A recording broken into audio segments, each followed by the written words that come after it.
এই রাস্তায় দাঁড়িয়েছি এই জনগণের ট্যাক্সের টাকা খরচা করে অযোগ্যদের পাশে দাঁড়িয়েছে, কারণ এই অযোগ্যরা এরা টাকা দিচ্ছে।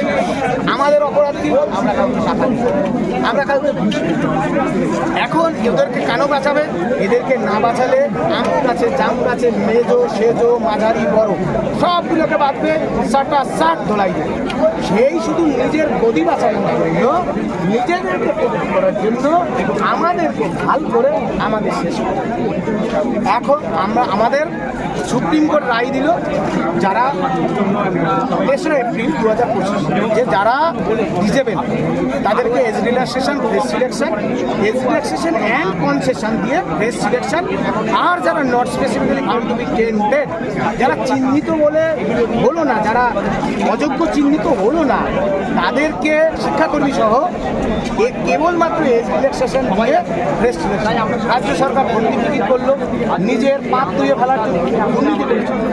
এই যে দুর্নীতি করে পাপ ধুয়ে ফেলার জন্য আবার একটা পরীক্ষার বন্দোবস্ত।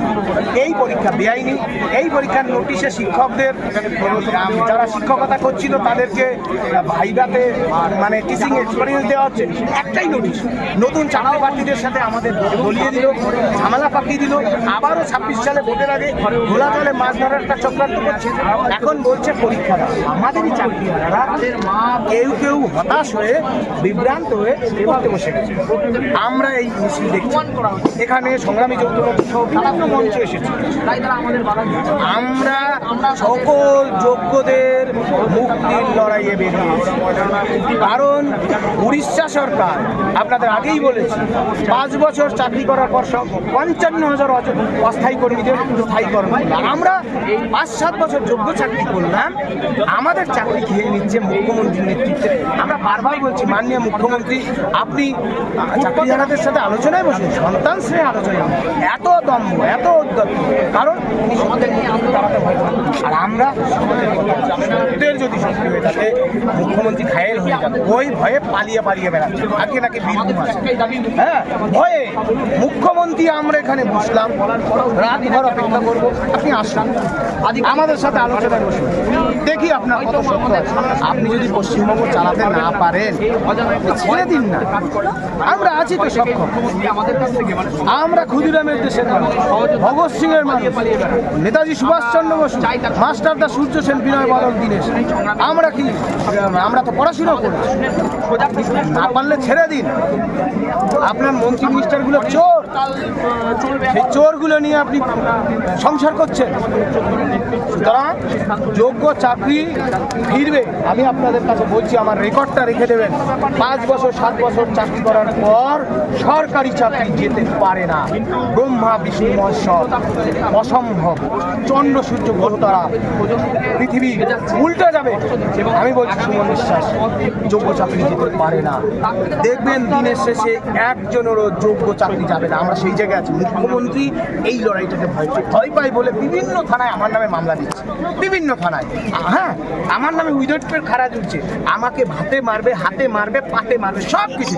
কিসের এত ভয় মুখ্যমন্ত্রী মহোদয়া, কিসের এত ভয়? যোগ্য চাকরি বাঁচালে তো এত গল্প থাকে না। আমরা লড়াইয়ে নেমেছি, আত্মত্যাগ করতে জানি। আমরা ঘরে ফিরবো না। সকল যোগ্যদের মুক্তির লড়াই আমরা লড়ছি। এই লড়াই থেকে আমরা কোনো অবস্থাতেই এক চুল কোনো শক্তির কাছে মাথা নত করতে রাজি নেই। আপনি যা কিছু করে নিন, আমরা ঘর থেকে বেরিয়ে পড়েছি, আর ঘরে ঢুকবো না। লড়াইয়ে যখন নেমেছি 1 তারিখ এবং 7 তারিখে পরীক্ষা দেওয়ার যেটা কথা বলছেন, 7-14 সেপ্টেম্বরে, সেই দিনই জানতে পারবেন আমরা পরীক্ষা দিচ্ছি কি দিচ্ছি না। কারণ এই পরীক্ষা বেআইনি, এই গেজেট অনৈতিক, এখানে আর্টিকেল 14-16 ভায়োলেশন হয়েছে। আমাদের আক্ষেপ কোথায় জানেন?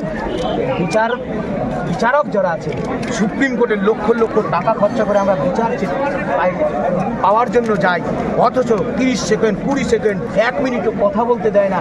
আমাদের বুকের রক্ত শুষে নেয় আইনজীবীরা। আর পাশাপাশি বিচারকদের ঘর থেকে লক্ষ লক্ষ টাকা যখন উদ্ধার হয়, আমাদের আক্ষেপ জন্মে। আমরা আইনের প্রতি শ্রদ্ধাশীল। আমার ওএমআর মামলা ছিল আমার নামে চাকরিহারাদের হয়ে, এবং বেআইনি গেজেট মামলা 30 সেকেন্ড জন্য শুনতে দেয়নি, এত সুন্দর ড্রাফট আমাদের আক্ষেপ হয়। তারপরেও আমরা বিচার ব্যবস্থার প্রতি আস্থাশীল, কারণ আমরা যাবো কোথায়? শহীদ ভগৎ সিং বলেছিল আইনটা মানুষের জন্য, আইনটা মানুষের জন্যই হওয়া উচিত, নইলে রাজতন্ত্রই ভালো ছিল। সুতরাং বিচারক যারা আছেন, এটা সংবিধান আমাদের মত প্রকাশের অধিকার দেয়। আমরা বিচারকদের বিরুদ্ধে কিছু বলছি না, আমরা আইন ব্যবস্থার বিরুদ্ধে কিছু বলছি না, কিন্তু বিচারকদের মাথায় রাখতে হবে ওই সুপ্রিম কোর্টে মানুষ কেন যায়? ন্যায় পাওয়ার জন্য যায়, ন্যায় পাওয়ার জন্য যায়। মানুষ তা সর্বশান্ত হয়ে প্রতারিত হয়ে ন্যায় পাওয়ার জন্য সুপ্রিম কোর্টে যায়। সুতরাং কণ্ঠরোধ করার চেষ্টা করলে সুপ্রিম কোর্ট আমাদের সেই অধিকার দিয়েছে। আমরা ষড়যন্ত্রের শিকার হয়েছি, কোনো রাগঢাক নয়, আমরা ষড়যন্ত্রের শিকার হয়েছি। কেন ওএমআর প্রকাশ হবে না? কলকাতা হাইকোর্টের ডিভিশন বেঞ্চ বলেছে all OMR must be publish for public domain, আর সুপ্রিম কোর্ট বলছে ভারবালি যে আপনি OMR has to be publish by the high court. তা হাইকোর্ট বলছে সুপ্রিম কোর্ট যাও, সুপ্রিম কোর্ট বলছে হাইকোর্ট যাও। কোথায় যায়গা? আমরা কোথায় যাব? ফুটবল নাকি আমরা? ওএমআর কি আছে এখনো আদৌ? অবশ্যই সিবিআই ডেটা অনুযায়ী অল ওএমআর সিঙ্গেল ডেটা সহ অল ওএমআর আছে, রিটেন আছে। এটা আছে সুপ্রিম কোর্টের কাছেই রয়েছে, রেজিস্টারের কাছে। আচ্ছা, সুপ্রিম কোর্টের কাছে সেইটার ওখান থেকে ওরা দিতে পারে না। কেন দিচ্ছে না? কেন দিচ্ছে না? আমরা বলছি মানুষের মৌলিক অধিকার যখন খর্ব হয়েছে, আপনি বিচারক, আপনি চেয়ারে বসে বলে দেবেন অল উইন্ডো ক্লোজ। আপনি এত এত যোগ্য মানুষ প্রতারিত হয়েছে, আইনটা মানুষের জন্য। মানবিক দৃষ্টিভঙ্গিটা আপনাকে দেখতে হবে।